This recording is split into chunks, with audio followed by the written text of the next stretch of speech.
तो गाइस अभी हम लोग डिस्कस करेंगे बहुत इंपॉर्टेंट टॉपिक जो कि स्ट्रोक, ठीक है।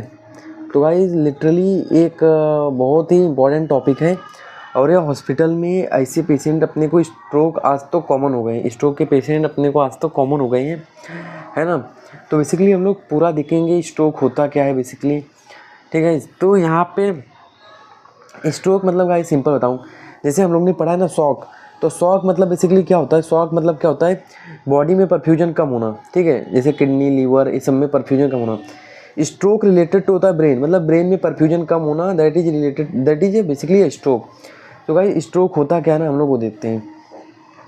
अब भाई देखो स्ट्रोक होता क्या है, तो मैंने बता दिया स्ट्रोक क्या होता है। सेकेंड हम लोग देखते हैं स्ट्रोक में दो टाइप होते हैं, अपने को पता है स्ट्रोक में दो टाइप होते हैं। एक तो होता है हिमोरेजिक स्ट्रोक, तो हिमोरेजिक को मैं ऐसे ही लिखता हूँ।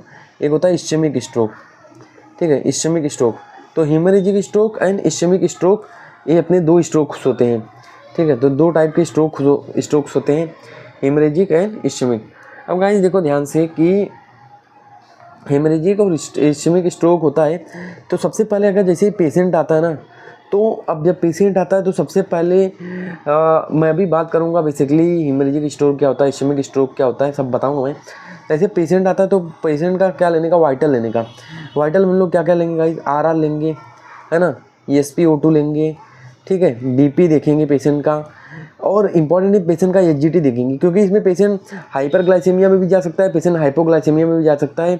और पेशेंट की गाइस हिस्ट्री लेने का कि इसको कोई प्रीवियस हिस्ट्री थी क्या, मतलब इसको क्या बोलते हैं, इसको स्ट्रोक की कोई प्रीवियस हिस्ट्री क्या थी क्या, है ना। तो वो हिस्ट्री लेने का, पेशेंट में कोलेस्ट्रॉल वाला तो पेशेंट नहीं, मतलब हाइपरलिपिडीमिया वाला पेशेंट तो नहीं है, पेशेंट के कुछ कार्डियक डिजीज तो नहीं है ना। तो ये सब हम लोग देंगे। उसके बाद हम लोग पेशेंट में ECG भी कराते हैं, है ना। तो पेशेंट में हम लोग को ECG भी करा के देखने का है ना। उसके बाद पेशेंट का एचजीटी देखना है, अगर वो हाइपोग्लाइसेमिया फिर हाइपोग्लाइसेमिया फिर हाइपरग्लाइसेमिया, उसको ट्रीट करना है। BP ज़्यादा या कम है तो उसको भी देख के अपने को ट्रीट करना है। अब सैचुरेशन लो हो रहा है ना गाइस, तो अपने को सैचुरेशन भी करेक्ट करना है, ठीक है, सैचुरेशन भी क्या करना है, करेक्ट करना है, ठीक है।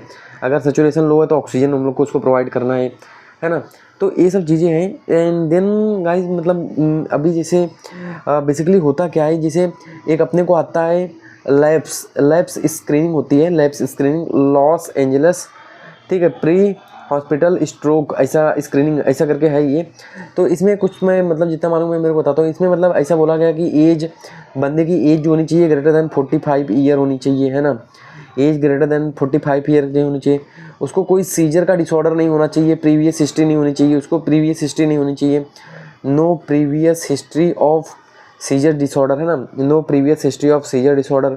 एज उसकी ग्रेटर देन 45 ईयर होनी चाहिए। और गाइस क्या होना चाहिए, और जैसे इसमें बताया जाता है कि जो होता है कि बेसिकली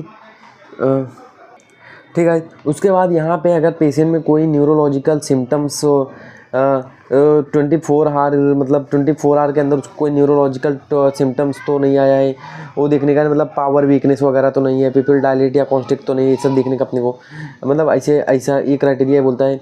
उसके बाद गाइस इसमें पेशेंट में कोई हाइपरलिपिडीमिया की कंडीशन तो है, हाइपरलिपिडीमिया, है ना। तो बेसिकली ये सब और भी 2-3 हैं।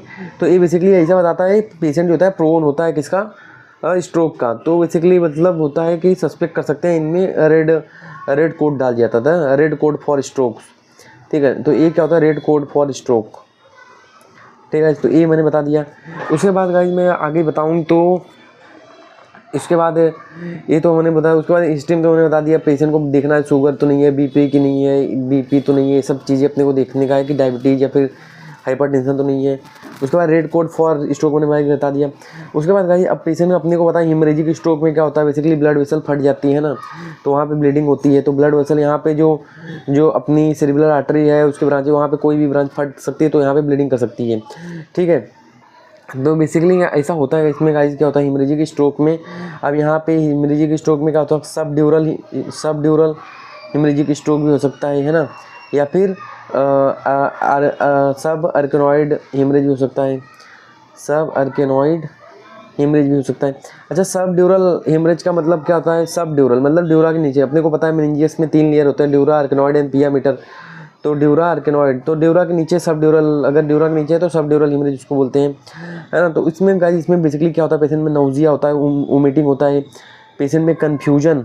तो ये सब सिम्टम इसमें मिलते हैं। पेशेंट में कन्फ्यूजन होता है ना, इरिटेबिलिटी होती है पेशेंट में, इरिटेबिलिटी होती है। और मेन चीज़ और गाइस बताता हूँ, मेन चीज़ है पेशेंट में पिपिल डायलेट हो जाता है। ये चीज़ है एयरकनॉइड में नहीं मिलती, तो पिपिल क्या होता है, डायलेट हो जाता है। ठीक है, वो बेसिकली क्या होता है, नर्व सप्लाई वहाँ पे इफेक्ट होती है, तो वो कॉन्स्ट्रिक्ट नहीं कर पाती। ठीक है, तो नर्व सप्लाई इफेक्ट करती है यहाँ पे। ठीक है, तो ज़्यादा अपने को डिटेल में नहीं जाना है, याद रखना नर्व सप्लाई इफेक्ट होती है इसकी वजह से, इसलिए पिपिल डायलेट होता है। ठीक है, उसके बाद गाइस यहाँ पे सब आर्कनॉइड हिमरेज में क्या होता है, यहाँ पे थंडर हेडक होता है। अभी थंडर हेडक का मतलब क्या होता है ना, देखो लाइफ में जब बंदा होता है तो मतलब उसको कभी ना कभी तो हेडक हुआ होगा, है ना, हेडक होते रहते हैं। ठीक है, ट्रैवलिंग हो गया या फिर नॉर्मली कभी कभी हम लोग थक जाते हैं, उसकी वजह से हेडक होता है। थंडर हेडक का मतलब ऐसी हेडक जो कि बंदा बर्दाश्त नहीं पाए, बोलते ना कि आउट ऑफ द, बोलते ना आउट ऑफ द, क्या बोलते हैं उसको। ठीक है, तो बेसिकली क्या है, आउट ऑफ द कंट्रोल में जा रहा है, कि मतलब अब कंट्रोल ही नहीं हो रहा है, इतना पेन हो रखा है ना, तो उसको बोलते हैं थंडर हेडक। तो ये बहुत ही इंपॉर्टेंट साइन है गाइस, यहाँ पे इसमें क्या होता है, थंडर हेडक। उसके बाद नौजिया वोमिटिंग, तो इसमें भी मिलती है, नौजिया होती है, वोमिटिंग होती है। डिक्रीज लेवल ऑफ कॉन्शियसनेस होता है, ये दोनों में मिलता है, decrease level of consciousness. Altered sensorium मिलता है। ठीक है, अल्टर्ड सेंसोरियम मिलता है पेशेंट जो होता है, इसमें अल्टर्ड सेंसोरियम मिलता है पेशेंट में। ठीक है, उसके बाद गाइस मतलब यहाँ पे ये सब तो यहाँ पे हो गया। अब अगर जैसे पेशेंट में सीटी कराएंगे ना, तो हिमरेजिक स्ट्रोक में जब सब आर्कनॉइड हिमरेज वाला होगा ना, तो ये अपना वेंट्रिकल हो गया, तो सब आर्कनॉइड हिमरेज वाला होगा, तो यहाँ पे ऐसा ट्री लाइक पैटर्न में ऐसा दिखता है, ट्री लाइक पैटर्न में अपने को वाइट कलर का दिखता है, तो उसको हम लोग बोलते हैं बेसिकली वो क्या है, सब आर्कनॉइड हिमरेज है। ठीक है, सब ड्यूरल हिमरेज होगा ना, उसको बोलते हैं SDH। तो उसमें क्या होता है, तो यहाँ पे वेंट्रिकल में बना देता हूँ, यहाँ पे वेंट्रिकल है, तो यहाँ पे ऐसा मून शेप टाइप का यहाँ पे ऐसा दिखता है, बेसिकली ऐसा दिखता है सब ड्यूरल हिमरेज में, ऐसा CT स्कैन में दिखेगा। तो ये CT स्कैन हम लोग पेशेंट में कराते हैं, तो ये दिखता है अपने को। ठीक है, और ट्रीटमेंट में गाइस क्या है, जो अभी अगर हिमरेजिक स्ट्रोक है, तो पेशेंट में सबसे पहले हिमरेजिक स्ट्रोक अगर होता है तो CT कराने के बाद पता चलता है। तो अगर पेशेंट में ये सब तो सैचुरेशन वगैरह तो तुरंत ही नॉर्मल करना रहता है। अपने पेशेंट को हाइपोग्लाइसीमिया है, तो पेशेंट को सबसे पहले हाइपोग्लाइसीमिया ट्रीट करना रहता है, उसके लिए तो वेट नहीं करेंगे अपन। उसके बाद गाइस हम लोग यहाँ पे PCM दे सकते हैं, पेशेंट को पेन के लिए PCM दे देते हैं। तो देखो PCM जो होता है पेन को, फीवर को कम करता है, कभी भी PCM इन्फ्लामेशन को कम नहीं करता है, इसीलिए पेन तो ये कम कर देता है ना, तो PCM दे सकते हैं, एसिटाफिनोन जिसको अपन बोलते हैं, है ना। उसके बाद हम लोग यहाँ पे और क्या कर सकते हैं, हाइपोग्लाइसीमिया है तो D5 हम लोग दे सकते हैं ना, D10 दे सकते हैं, जो भी है, मतलब डिपेंड करता है ना सीवियरिटी हाइपोग्लाइसीमिया की कितनी है। हाइपोग्लाइसीमिया कभी बोलते हैं पेशेंट में जब भी लेस देन 60 mg पर डेसीलीटर हो जाता है अपना ब्लड ग्लूकोज लेवल, तो उसको बोलते हैं हाइपोग्लाइसीमिया, है ना गाइस। तो ये होता है। और उसके बाद पेशेंट में सेचुरेशन है नॉर्मल, तो उसको भी नॉर्मल करना है। BP ज़्यादा है तो BP को भी हम लोग को कंट्रोल करना है। ठीक है, तो ये सब तो ट्रीटमेंट हम लोग किस में करते हैं, ये सब तो ट्रीटमेंट हम लोग क्या करते हैं। और कोलेस्ट्रॉल के लिए अटोरवा स्टेटिन वगैरह हम लोग क्या करते हैं, दे देते हैं पेशेंट में। ठीक है, ये हो गया। अब याद रखना गाइस, यहाँ पे जो हिमरेजिक स्ट्रोक होता है, यहाँ पे हम लोग ऐसा नहीं है पेशेंट में कि एस्पिरिन वगैरह, एंटीकोगुलेंट वगैरह ये सब नहीं देते, है ना, ये सब हम लोग नहीं देते, क्योंकि ये ब्लीडिंग वो करा सकते हैं। ठीक है, तो ये नहीं देते, वो इस्केमिक में हम लोग देते हैं, और कब देते हैं वो भी बताऊंगा मैं। अब गाइस दूसरा आता है अपना, ये तो हम लोगों ने देख लिया, दूसरा आता है इस्केमिक स्ट्रोक।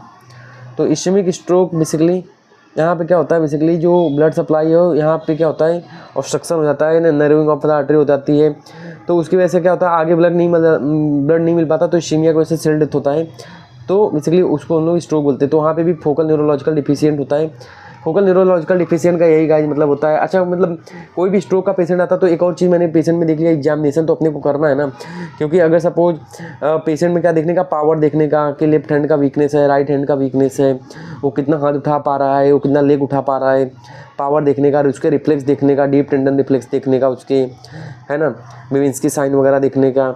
उसके बाद गाइस उसमें हम लोग क्या देखेंगे, उसके बाद हम लोग देखेंगे एंगल ऑफ माउथ जो है उसमें ड्रूपिंग तो नहीं है, रिंकल फोरहेड पे रिंकल एब्सेंट हो सकते हैं, है ना। उसके बाद नेजोलेबियल फोल्ड देखने का, वो भी एब्सेंट होते हैं अगर स्ट्रोक होता है, तो वो सब भी हम लोग एग्जामिनेशन करते हैं। ठीक है, this is very important part, जो कि बहुत इंपॉर्टेंट पार्ट है ये। और उसके बाद गाइस जो इस्केमिक स्ट्रोक होता है, यहाँ पे ब्लैक डिस्कलरेशन हो जाता है, बेसिकली यहाँ पे ब्लैक डिस्कलरेशन होता है यहाँ पे, और हिमरेजिक में वाइट डिस्कलरेशन होता है। नॉर्मल में तो ग्रे, नॉर्मल ब्रेन में क्या होता है, ग्रे कलर का होता है, वो कैसे होता है, ग्रे कलर का, है ना। तो ये हो गया गाइस, तो ये हम लोग ने किया। अब इस्केमिक स्ट्रोक में क्या होता है, फिब्रिनोलाइटिक थेरेपी, तो ये बहुत ही इंपॉर्टेंट है गाइस, फिब्रिनोलाइटिक थेरेपी। अच्छा, अभी फिब्रिनोलाइटिक थेरेपी करते किस में है, सबसे पहले हम लोग ये देखते हैं, हाँ, तो ये इंपॉर्टेंट है। तो फिब्रिनोलिटिक थेरेपी और सब तो पीसीएम ग्लूकोज वगैरह सब तो हम लोग जैसे उसमें मेंटेन किए थे वैसे उसमें करेंगे, ठीक है। तो फिब्रिनोलिटिक थेरेपी हम लोग किसमें तो बेसिकली हम लोग किसमें करते हैं, सिर्फ इस्केमिक स्ट्रोक में करते हैं। सिर्फ किसमें करते हैं, इस्केमिक स्ट्रोक में हम लोग फिब्रिनोलिटिक थेरेपी करते हैं। किसमें, इसमें फिब्रिनोलिटिक मतलब वो जो अपना जो बेसिकली क्लोट होगा उसको ब्रेक कर देगा, उसको लिए होता है टीपीए, ठीक है, टिश्यू प्लाज्मोजेन एक्टिवेटर होता है, जैसे अल्टीप्लेटिन एक्टिप्लेज वगैरह। अच्छा, ये हो गया पहला, इस्केमिक स्ट्रोक में करते हैं। दूसरा, बंदे की जो एज होनी चाहिए, एज ग्रेटर देन 18 ईयर होनी चाहिए। एज कितनी होनी चाहिए, ग्रेटर देन 18 ईयर होनी चाहिए। थर्ड क्या होता है गाइस, थर्ड में क्या होता रहा था, थर्ड जो अभी जब स्ट्रोक आया तो within less than 4.5 hour के अंदर उसको क्या देना है, ये अपना को फिब्रिनोलिटिक थेरेपी दे देनी है, लेस देन 4.5 आवर के अंदर। और यही अगर ओल्ड पेशेंट होगा, माल नरिश होगा ना, तो लेस देन 3 आवर के अंदर देना रहता है, लेस देन 3 आवर के अंदर देना रहता है अपने को टिश्यू प्लाज्मोजेन एक्टिवेटर, है ना। तो अगर ए है तीनों, अगर ए है तो इसमें हम लोग दे देते हैं फिब्रिनोलिटिक थेरेपी, हम लोग इसमें क्या करते हैं, दे देते हैं। अगर सपोज उसको 6 घंटा आ गया स्ट्रोक आना, तो फिब्रिनोलिटिक थेरेपी देने का उसका मतलब नहीं बनता है ना। 10 घंटा हो गया तो मतलब उसका नहीं बनता। तो जल्दी से जल्दी हम लोग को उसको फिब्रिनोलिटिक थेरेपी दे देना रहता है। तो नॉर्मली तो लेस देन 4.5 आवर है, विद इन स्ट्रोक के विद इन 4.5 आवर में देते हैं। अगर ओल्ड पेशेंट है, माल नरिश है, तो ओल्ड पेशेंट है तो लेस देन 3 आवर में अपने को देना रहता है, लेस देन 3 आवर में, हाँ, विद इन 3 आवर में अपने को देना रहता है। और नॉर्मली तो विद इन 4.5 आवर में देना रहता है ना।